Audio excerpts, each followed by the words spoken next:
করতে চাও, যখন তোমার রাষ্ট্র পরিচালনা মুস্তাফার রাষ্ট্র পরিচালনার সাথে মিলে কিনা, তুমি বিচার ব্যবস্থা আল্লাহর আনুগত্য করতে চাও, দেখো তোমার বিচার ব্যবস্থা মুস্তাফার বিচার ব্যবস্থার সাথে মিলে কিনা। যদি তুমি সব জীবনে মুস্তাফার আদর্শকে আঁকড়ে ধরতে পারো, মুস্তাফার সুন্নাহকে আঁকড়ে ধরতে পারো, মুস্তাফা যে পথ দেখিয়ে দিয়েছেন, সরওয়ারে দু আলম সাল্লাল্লাহু আলাইহি ওয়াসাল্লাম যে পথ বাতলিয়ে দিয়েছেন, সেই পথ বাতলার অনুযায়ী যদি তুমি জীবন পরিচালনা করতে পারো, তাহলে তুমি জীবনের সব ক্ষেত্রে আল্লাহর আনুগত্য করেছো। তাহলে বুঝা গেল আল্লাহর আনুগত্য করতে হলে নবী করিম সাল্লাল্লাহু আলাইহি ওয়াসাল্লামের আনুগত্য করার প্রয়োজন আছে না নাই? যুবকরা কথা বলেন, আছে না নাই? এক ক্ষেত্রে না সব ক্ষেত্রে? বলেন, এক ক্ষেত্রে না সব ক্ষেত্রে? এখানে সমস্যা কি? বর্তমান পৃথিবীতে মুসলমানদের মৌলিক সমস্যা, আমরা জীবনের সব ক্ষেত্রে মুস্তাফার অনুসরণ করি না। যেমন পৃথিবীতে মুসলমান এত সংখ্যা আগে ছিল না, এখন পৃথিবীতে মুসলমানদের রাষ্ট্র আছে 57টা। যুবকরা বলো কয়টা? মুসলমানদের পারমাণবিক অস্ত্র আছে, হ্যাঁ, পাকিস্তানের পারমাণবিক অস্ত্র আছে। আল্লাহ তাআলা খনিজ সম্পদ সব আমাদেরকে দিয়ে দিয়েছেন। আল্লাহ পেট্রোলিয়াম দিয়েছেন মুসলমানদেরকে। পৃথিবী দাঁড়িয়ে আছে মুসলমানদের উপর। পেট্রোলিয়াম থেকে তেল হয়, পেট্রোলিয়াম থেকে অকটেন হয়, পেট্রোলিয়াম থেকে ডিজেল হয়, পেট্রোলিয়াম থেকে কেরোসিন হয়। এগুলো আল্লাহ দিয়েছেন কাদেরকে? জাজিরাতুল আরবের মুসলমান রাষ্ট্রকে। তেল যদি না থাকে বিমান উড়বে না, তেল যদি না থাকে ট্যাঙ্ক চলবে না, তেল যদি না হয় মেশিন চলবে না, তেল যদি না হয় গাড়ি চলবে না, তেল যদি না হয় পৃথিবী থমকে দাঁড়াবে। পৃথিবীর প্রযুক্তি দাঁড়িয়ে আছে পেট্রোলিয়ামের উপর। সেই পেট্রোলিয়াম আল্লাহ তাআলা মুসলমানদেরকে দিয়েছেন। মুসলমানদের অ্যাটম বোম আছে, মুসলমানদের আপনার ড্রোন আছে, ব্যালিস্টিক মিসাইল আছে, 57টা রাষ্ট্র আছে, 57 জন রাষ্ট্রপতি আছে, 57 জন সেনাপ্রধান আছে, 57টা সেনাবাহিনী আছে।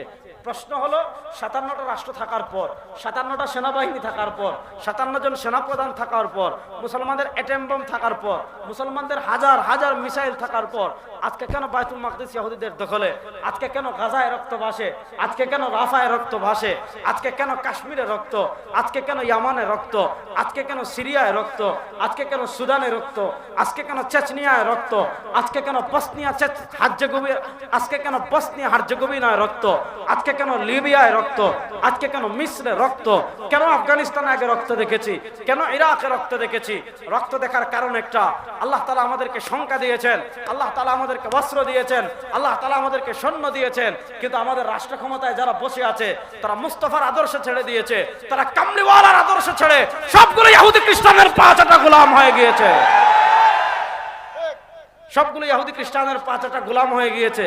যদি ইহুদি খ্রিস্টানের পাঁচটা গোলাম না হতো, আপনি দেখেন গাজার পাশে মিশর, গাজার পাশে জর্ডান, গাজার পাশে দুবাই, কাতার, কুয়েত, বাহরাইন, সৌদি, ওমান, হ্যাঁ, সব কান্ট্রি গাজার পাশে। এই মুসলমানদের হৃৎপিণ্ড হলো বাইতুল মাকদিস, মুসলমানদের হৃৎপিণ্ড হলো গাজা।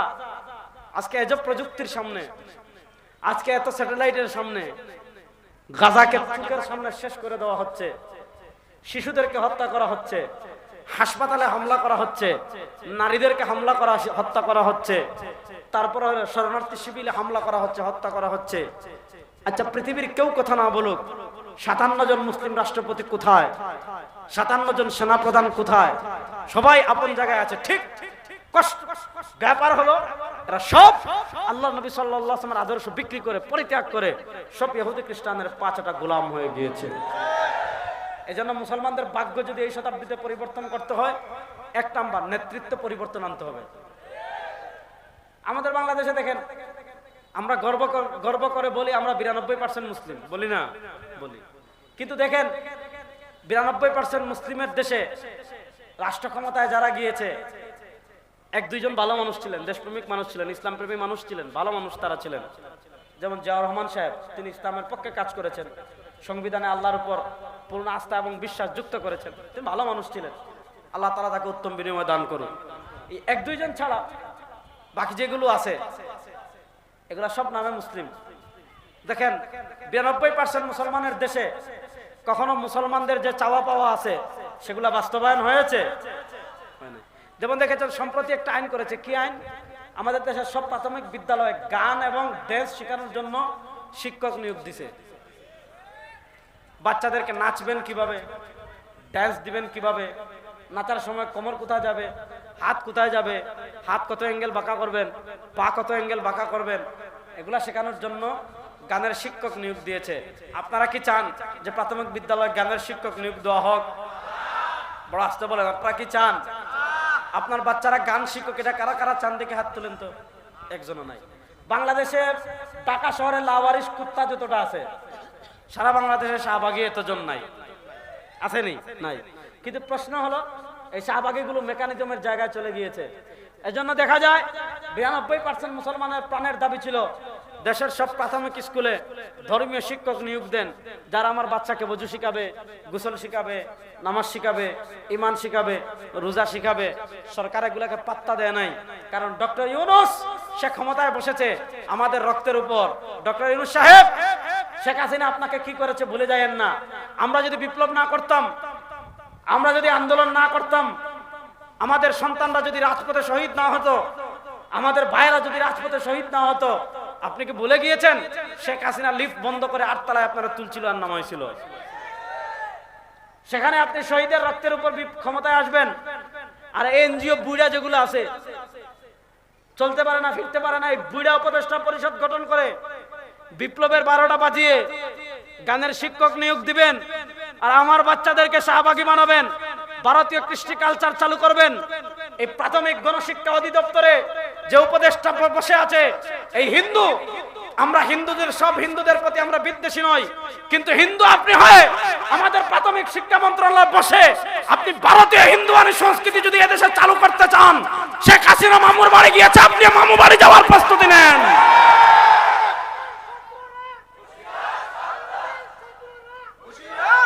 শুনেন, হিসাব সহজ।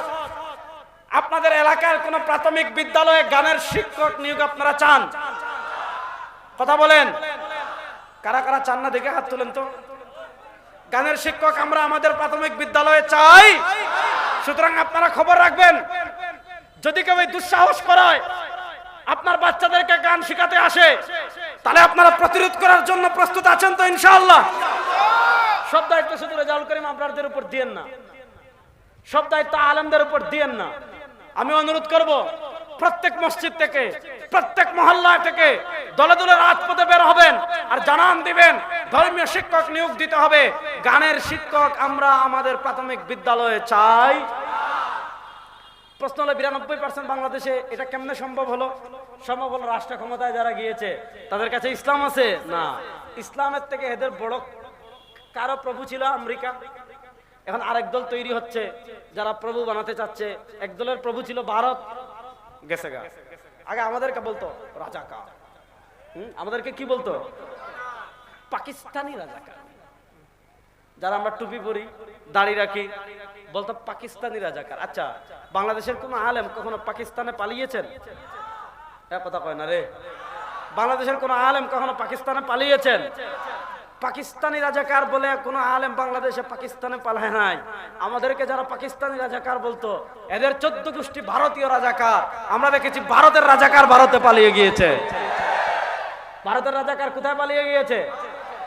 এখানে 92% শুধু মুসলমানদের, বাংলাদেশের কথা বলছি না, পৃথিবীর প্রান্তে প্রান্তে যারা রাষ্ট্র ক্ষমতায় বসে আছে, আপনি দেখবেন এরা ইসলামের স্বার্থের চেয়ে, মুসলমানদের স্বার্থের চেয়ে আমেরিকার স্বার্থ বেশি দেখে, ট্রাম্পের স্বার্থ বেশি দেখে, নেতানিয়াহুর স্বার্থ বেশি দেখে। দেখেন, গত মে মাসে আমেরিকার ডোনাল্ড ট্রাম্প কাতার সফরে এসেছিল।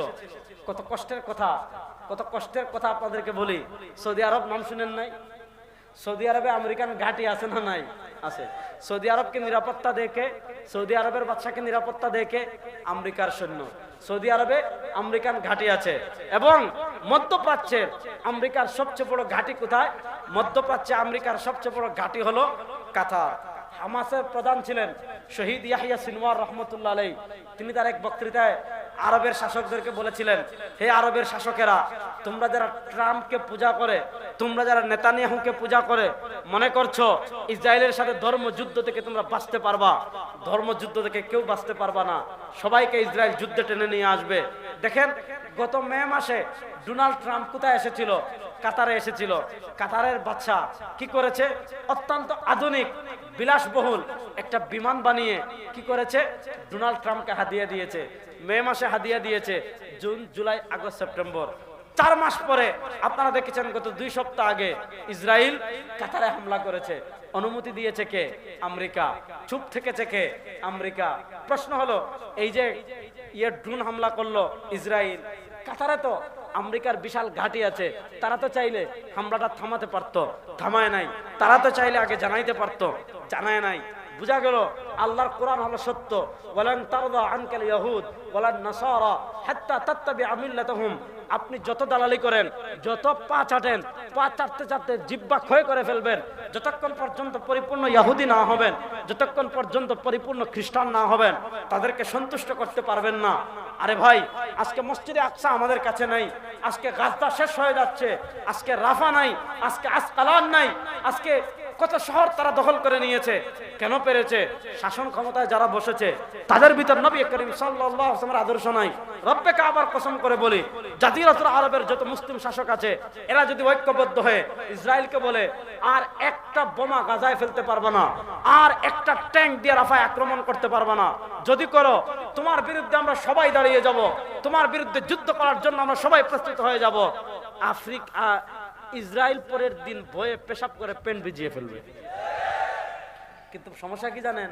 সমস্যা হলো সৌদি আরব লুকোচুরি করে যুদ্ধ বিমান পাঠায়, এরা ইটালিতে আটকায়, যেখানে ইসরায়েলকে অস্ত্র ইয়ে করতেছে।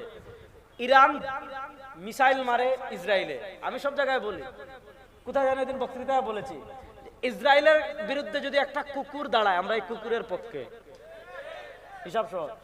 ইসরায়েলের বিরুদ্ধে যদি একটা কুকুর দাঁড়ায়, আমরা সেই কুকুরের পক্ষে। আসতে বলেন, ইসরায়েলের বিরুদ্ধে যদি একটা কুকুর দাঁড়ায়, আমরা সেই কুকুরের পক্ষে।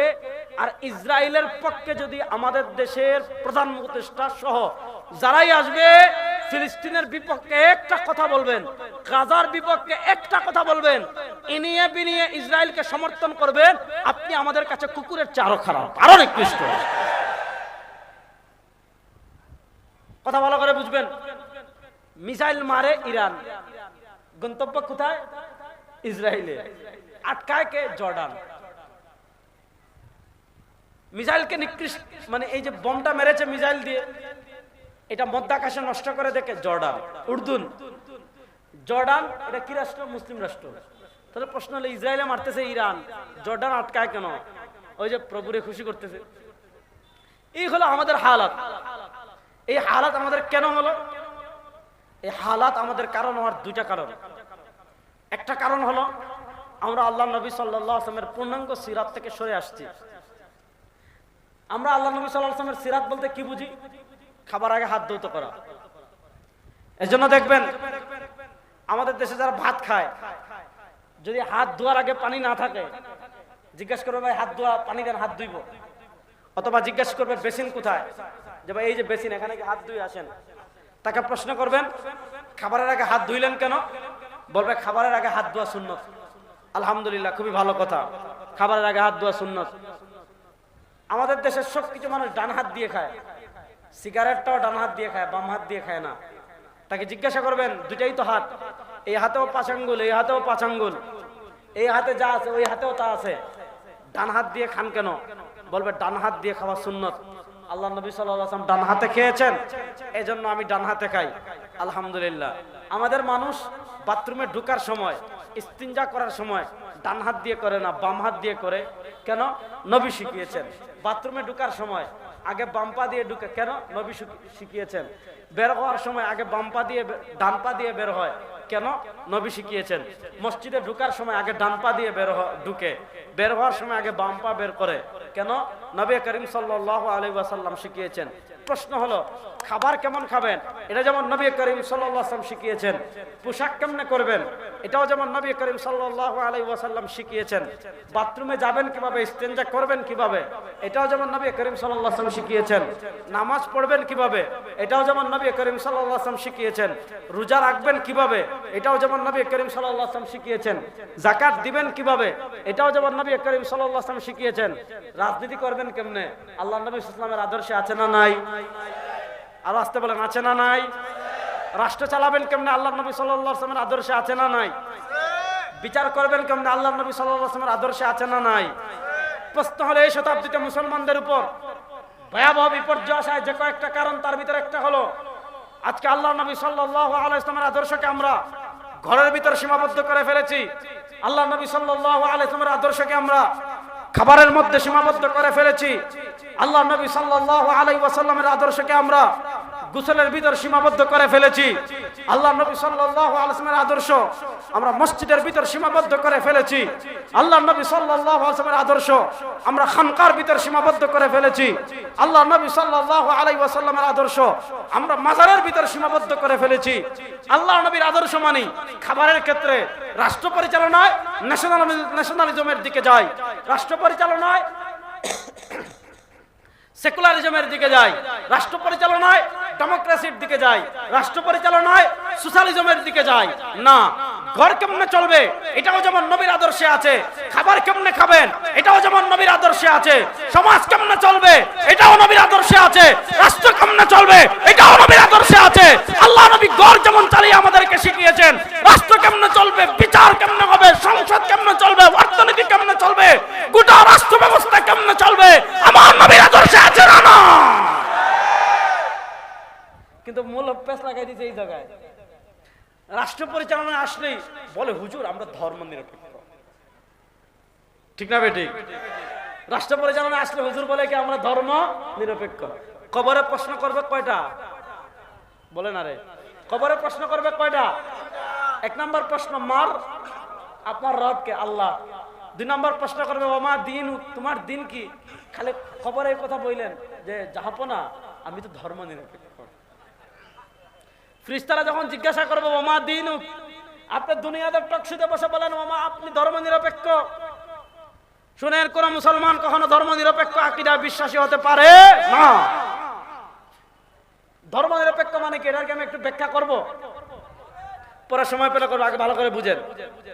কবরে আপনাকে বলতে হবে ইসলাম। যদি ধর্ম নিরপেক্ষ বলেন মাছ যেটা মাটিতে পড়বে এটাও তুলে দিবে, ঠিক না বেটি? এজন্য শুনেন, এই শতাব্দীতে ইসলামকে আমরা আল্লাহ নবী সাল্লাল্লাহু আলাইহি ওয়াসাল্লামের আদর্শকে আমরা শুধু খাবারের ভিতর সীমাবদ্ধ করে ফেলেছি।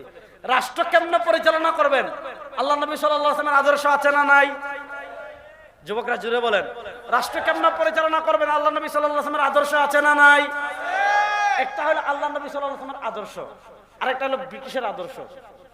এদিকে আল্লাহ নবী সাল্লাল্লাহু আলাইহি ওয়াসাল্লামের আদর্শ আব্রাহাম লিঙ্কনের আদর্শ, এদিকে আল্লাহ নবী সাল্লাল্লাহু আলাইহি ওয়াসাল্লামের আদর্শ, এদিকে হলো রাশিয়ার আপনার কমিউনিজমের আদর্শ, অথবা সমাজতন্ত্রের আদর্শ, অথবা ধর্মনিরপেক্ষতার আদর্শ, অথবা গণতন্ত্রের আদর্শ, অথবা আপনার ন্যাশনালিজম তথা জাতীয়তাবাদের আদর্শ। একদিকে নবীর আদর্শ, আর একদিকে মানুষের বানানো আদর্শ।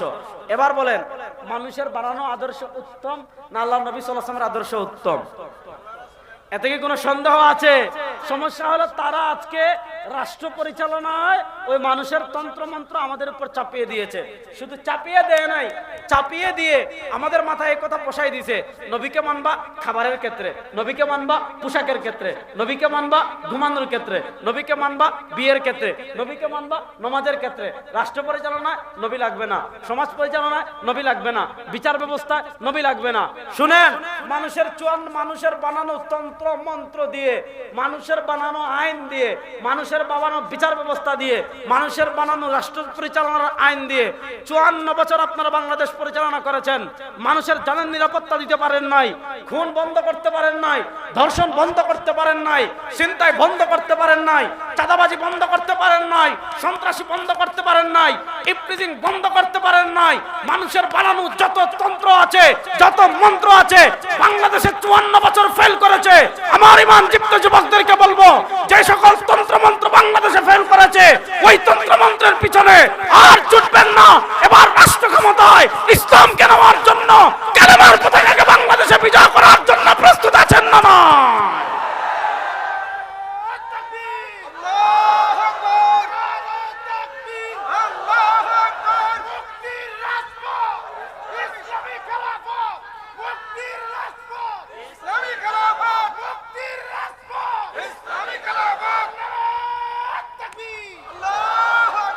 এবার আমরা যাতে রাষ্ট্র ক্ষমতায় ইসলাম যেতে না পারে, এজন্য তারা দেখেন আমাদেরকে বলে 92% মুসলিমের দেশ, কিন্তু প্রশ্ন হলো 92% মুসলিমের দেশে যে বিচার ব্যবস্থা এটা কি মুসলমানদের না ব্রিটিশের?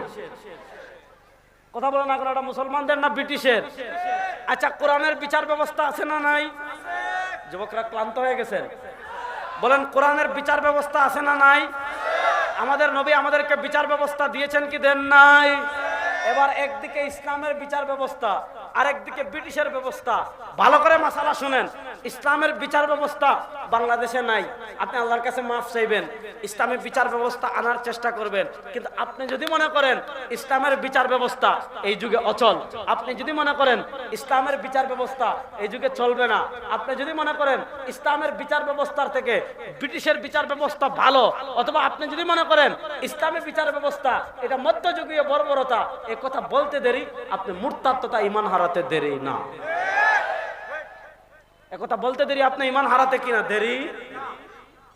এই যুগে তারা আমাদের উপর চাপিয়ে দিয়েছে সেকুলারিজম, ধর্মনিরপেক্ষতা। এটা আসছে খ্রিস্টানদের থেকে। বলেন এটা আসছে কাদের থেকে? আপনারা একটু আমার দিকে তাকাবেন। ধর্মনিরপেক্ষতা আসছে কাদের থেকে? খ্রিস্টানরা যখন রাষ্ট্র ক্ষমতায় ছিল তখন তাদের রাষ্ট্রের সব কাজে গির্জা, আমাদের মসজিদ তাদের গির্জা, তাদের ধর্মীয় উপাসনালয়ে যারা থাকতো এরা রাষ্ট্রের সব কাজে মাথা ঘামাতো।